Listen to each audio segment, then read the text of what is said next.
Assalamualaikum warahmatullahi wabarakatuh. Kami dari kelompok 2 kelas IPA 3 yang beranggotakan saya Siti Fatimah Az-Zahra, Zafran Haidar Fajar Budiman, dan Wahyu Aprilia Putri. Di sini kami diberikan tugas untuk melakukan penyuluhan atau sosialisasi mengenai beberapa jenis narkotika. Di sini kami akan menjelaskan tentang apa itu ganja dan bagaimana dampak serta efeknya bagi kesehatan. Nah, ganja merupakan tanaman yang memiliki daun seperti daun singkong. Hanya saja, di ujung daunnya bergerigi dengan tinggi 2 meter. Ganja diketahui memiliki banyak manfaat dalam dunia medis, sehingga dijadikan obat. Beberapa pasien yang menggunakan ganja untuk tujuan pengobatan dapat mengurangi rasa sakit dan menghilangkan insomnia. Penggunaan tanaman ganja tanpa didasari indikasi medis dapat memberikan dampak negatif pada fungsi organ tubuh dan kesehatan secara menyeluruh. Berdasarkan penelitian, kandungan ganja ialah THC atau tetrahydrocannabinol sebesar 18%. Sedangkan kandungan lain pada ganja yaitu cannabidiol atau CBD yang rendah yakni hanya 1%. Selanjutnya dilanjutkan oleh teman saya.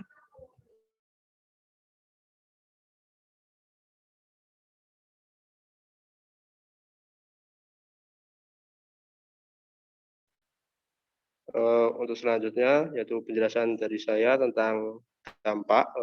Untuk dampak ada dua, yaitu kesehatan fisik dan juga mental. Nah, untuk kesehatan fisik itu ada satu, akan terkena penyakit bronkitis jika menghisap ganja. Kemudian sistem kekebalan tubuh melemah. Kemudian gangguan perkembangan janin selama kehamilan.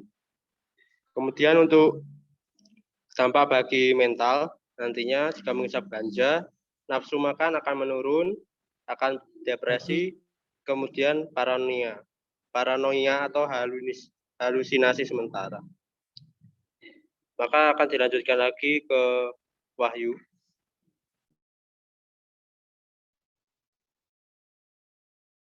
Saya akan melanjutkan penjelasan mengenai cara pengobatan bagi pecandu ganja. Di sini terdapat tiga pertama, yaitu terapi bangun motivasi diri. Yang kedua, melatih keterampilan mengatasi masalah. Dan yang terakhir, terapi perilaku kognitif. Terapi membangun motivasi diri sendiri yaitu terapi ini dituju untuk menghasilkan perubahan dari dalam diri pecandu yang memotivasi pecandu untuk berhenti menggunakan ganja. Yang kedua yaitu terapi melatih keterampilan mengatasi masalah. Pendekatan ini menggunakan pengawasan penuh terhadap perilaku target dan menggunakan positif membantu modifikasi perilaku agar dapat mengelola masalah kehidupan yang dialami. Dan terapi terakhir yaitu terapi perilaku kognitif. Terapi yang mengajarkan strategi untuk mengidentifikasi dan memperbaiki pikiran serta perilaku untuk meningkatkan pengendalian diri, menghentikan pemakaian ganja, dan mampu menghadapi masalah-masalah yang timbul. Tata laksana bagi penyalahguna ganja itu dapat dilaksanakan dengan kombinasi antara terapi farmakologi atau obat dengan psikoterapi atau konsultasi rutin. Nah, di sini terapi farmakologi sendiri dalam kasus adiksi ganja digunakan untuk membantu penyalahguna ganja saat mengalami gangguan mental seperti gelisah, depresi, emosi, dan juga tidur. Tambahan, ganja sendiri dalam peraturan pemerintah telah ditetapkan sebagai jenis narkotika golongan 1, di mana tercantum dalam Undang-Undang Nomor 35 Tahun 2009 tentang narkotika. Mungkin itu penjelasan tentang ganja, definisi kandungan, dan juga dampak serta cara pengobatan bagi pecandu ganja. Selanjutnya, di sini kami membuka sesi tanya jawab bagi teman-teman yang ingin bertanya, dipersilahkan.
Saya izin bertanya.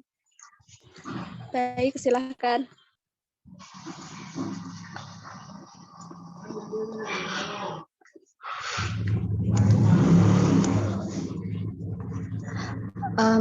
Baik, saya izin bertanya. Kan tadi udah dijelaskan mengenai ganja.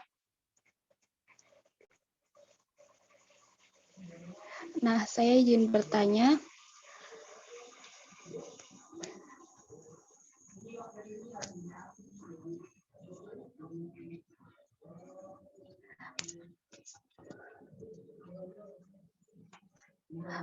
Kenapa ganja itu bisa menyebabkan penyakit bronkitis seperti yang sudah dijelaskan oleh kelompok kalian? Terima kasih.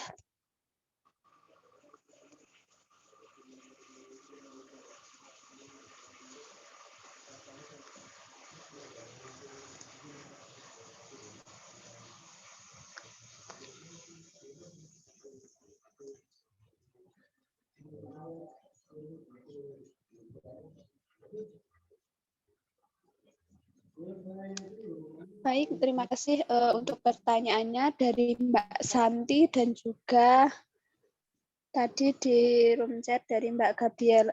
Berikan kami sedikit waktu untuk berdiskusi dari pertanyaan yang kalian ajukan. Baik, Mbak.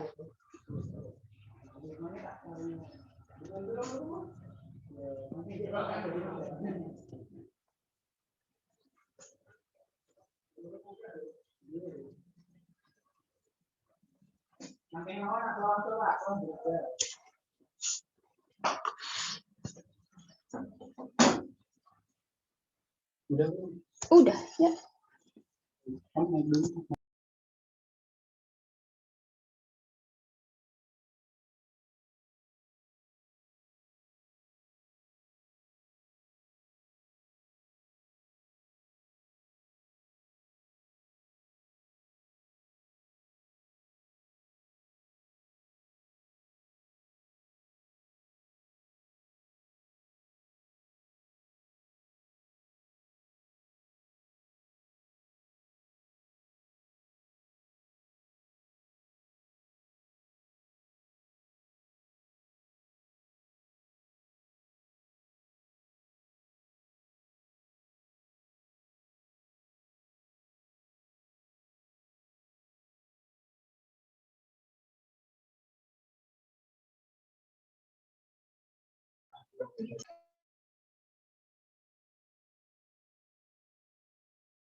Baik, di sini saya akan menjawab pertanyaan yang diajukan oleh Mbak Santi.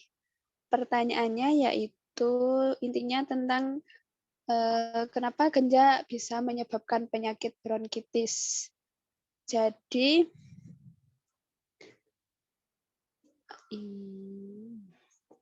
ganja itu secara umum dipakai dengan cara dihisap di hidung atau mulut, sehingga apabila hal ini terus secara berulang-ulang dilakukan, istilahnya kecanduan untuk melakukannya, hal ini kandungan pada ganja akan masuk ke pernafasan, terutama paru-paru, sehingga mengakibatkan terjadinya penyakit bronkitis. Apakah bisa diterima, Mbak Santi? Jawab. Iya, udah bisa diterima, Mbak. Terima kasih.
Oke, yang selanjutnya di sini saya akan kembali menjawab pertanyaan dari Mas Gabriel. Mohon maaf tadi salah menyebutkan ya. Pertanyaannya yaitu intinya bagaimana cara penggunaan ganja dan sehingga dapat mengakibatkan candu. Dari kami, jawabannya yaitu cara penggunaan dari ganja itu bermacam-macam. Ada yang menggunakannya dengan cara membuatnya berbentuk rokok lalu dihisap atau menggunakan cangklok sejenis pipa rokok, dan ada juga yang menggunakannya dengan cara membuatnya menjadi cairan atau sintetis. Apakah bisa diterima jawabannya, Mas Gabriel?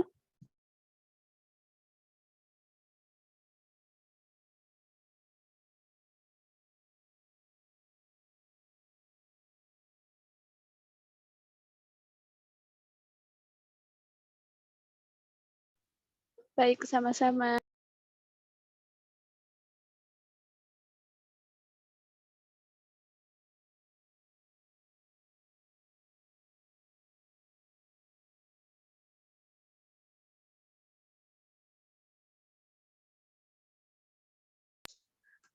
Oke, mungkin karena waktunya terbatas, dari kami cukupkan 2 pertanyaan tersebut. Apabila dari kami saat penyuluhan terdapat kekurangan, kami mohon maaf. Kurang lebihnya kami akhiri. Wassalamualaikum warahmatullahi wabarakatuh.